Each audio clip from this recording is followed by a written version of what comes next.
Namaste, Meera here again with yet another story, my perspective and my learning. I've been sharing quite a few stories from Mahabharata, and today I thought I will share something a little different from Mahabharata. So, this is a story about a little child. I'm not going to share the name of the story, that I will be doing at the end of the story. There was a little child, yes, a little child. Those days, once upon a time, or long time ago, children in India were sent to Gurukula, where they used to learn quite a few things: music, art, Vedas, Upanishads, so many things they used to learn. Likewise, a family had got their little son, 6-year-old son, ready to be sent to the Gurukula. So the father took the child and left him in the Gurukulam, and then the child was there for 6 to 7 years or 8 years. That's how it used to be those days.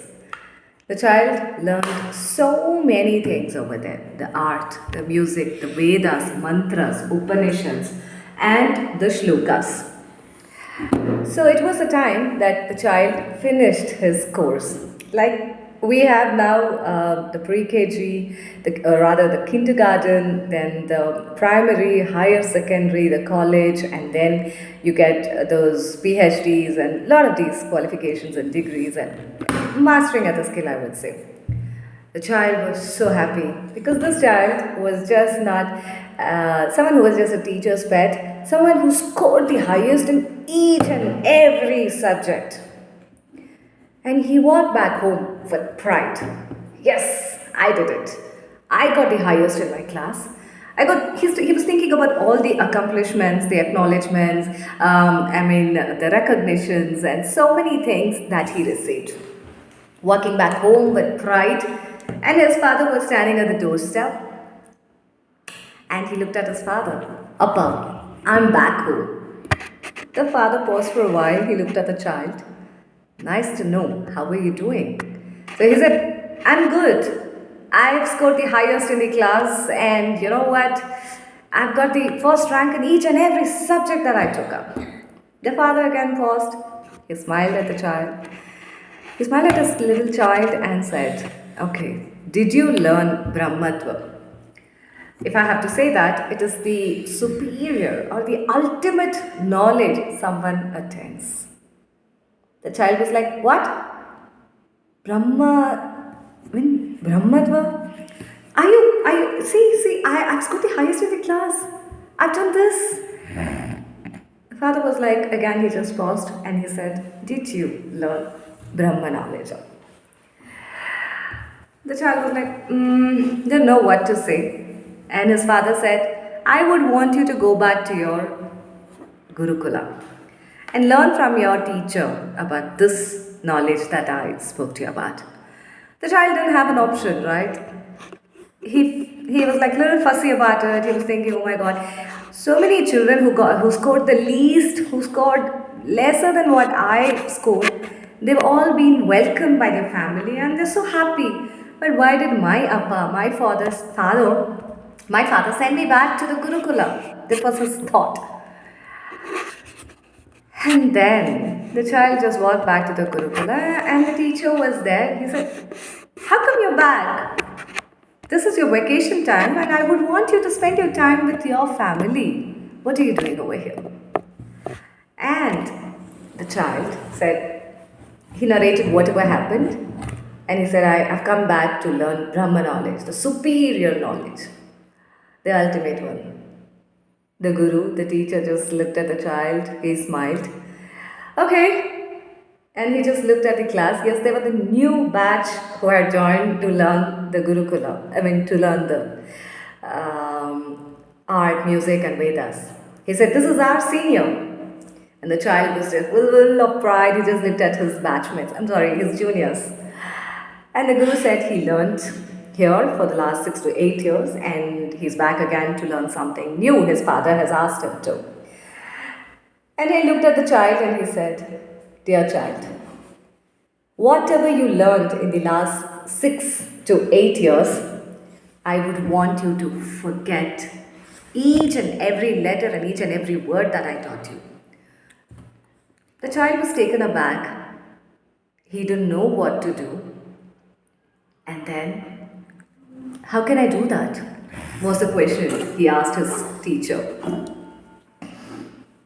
That's what is the task. You're supposed to do that, the teacher said. The child didn't have an option again. He was a little bit fussy about, oh my god, what do I do? I learned so many things, and you want me to forget each and everything that you taught? Okay. And the teacher says, I have a task for you. The next task is, I'll give you two cows. And I would want you to come back to this Gurukula when these two cows become 100 in number. The child was like, how do I? I don't know. I'm someone who would become a nobleman, and you're asking me to take care of this cow and the cattle, the farm. But he didn't have a choice. He said, okay. The teacher said, so he said, okay. And then the child left the Gurukula along with the two cows. The cows were busy grazing, filling their stomach with the grasses and whatever they got. And the child, whatever he got, he had. And he, from the morning till night, he was just narrating, re-narrating, remembering all the Vedas, shlokas, the art or the music, whatever he learned. This went on for quite some time. When he looked at the cow didn't bother to look at the child. He was like, I'm here to take care of these two cows. These two cows don't know who am I. What do I do? And one day he was like, okay, let me see what the cow is doing. So he looked at the cow. The cow was grazing. And then the cow, gathered as much as grass it got. It sat. It was just, cut-chewing animal, which we call it, The cow was then eating. He was seeing how the cow eats. The cow was grazing. He was looking at how the cow grazed.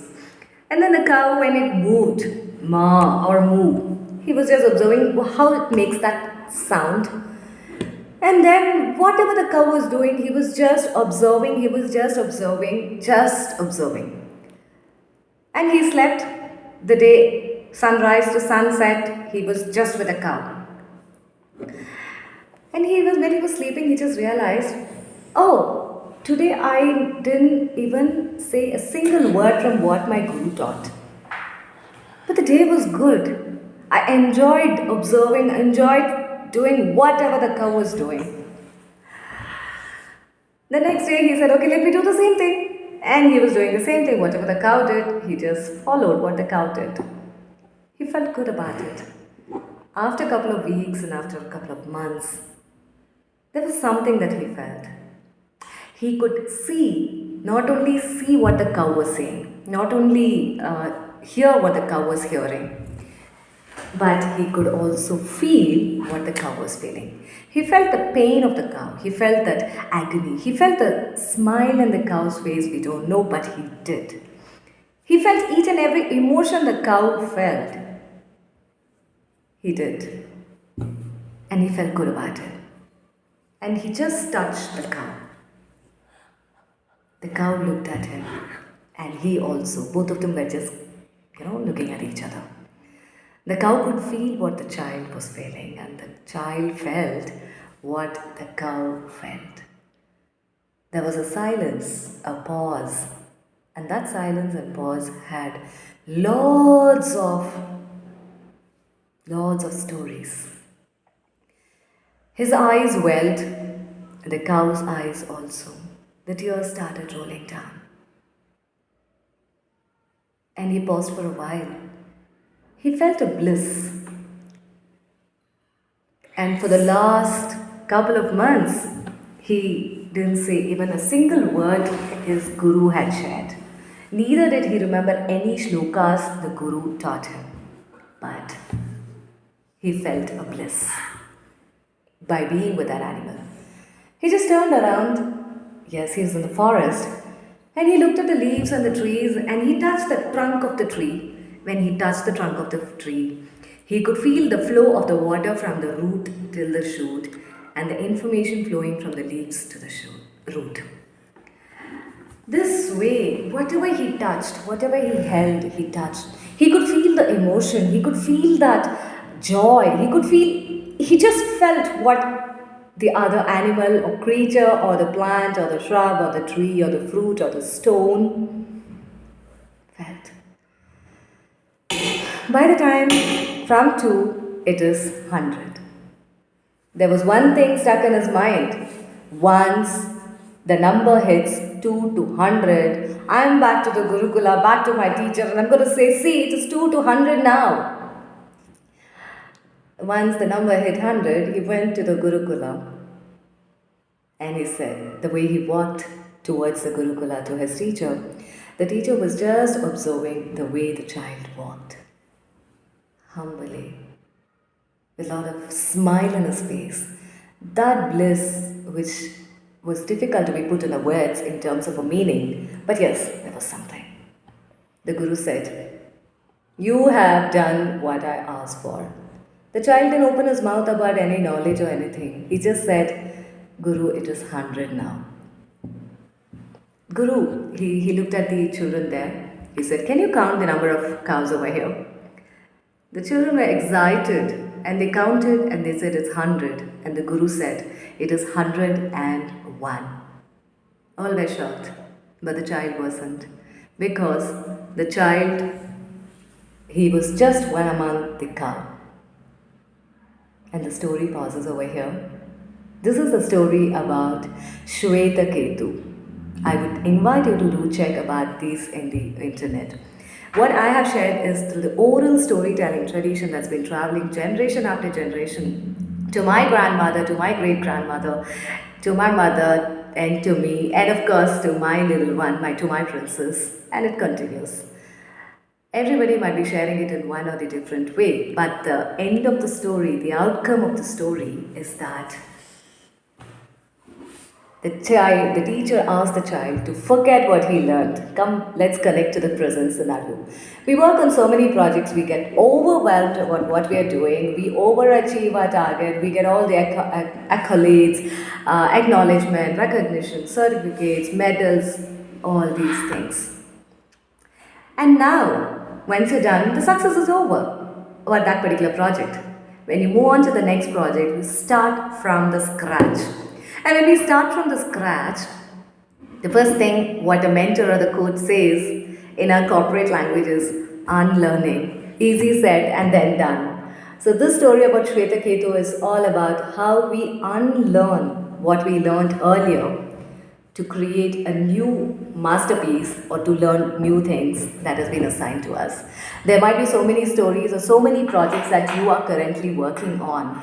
And when you move on to the next project, it's all about unlearning what you learned in the previous one, because that particular facts and figures, though it got you the glory, acknowledgement and all those recognitions, will not even fit even in a granular amount to the new project. So, what are you going to unlearn today to learn something new?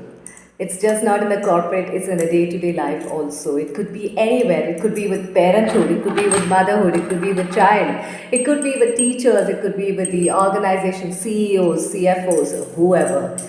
If you're an entrepreneur, might be you were working with an organization earlier, and we're going to start something from the scratch. You're sitting on your own spine, and it's all about being that Swetaketu who was just not one but 101, along with the cows that he took care of.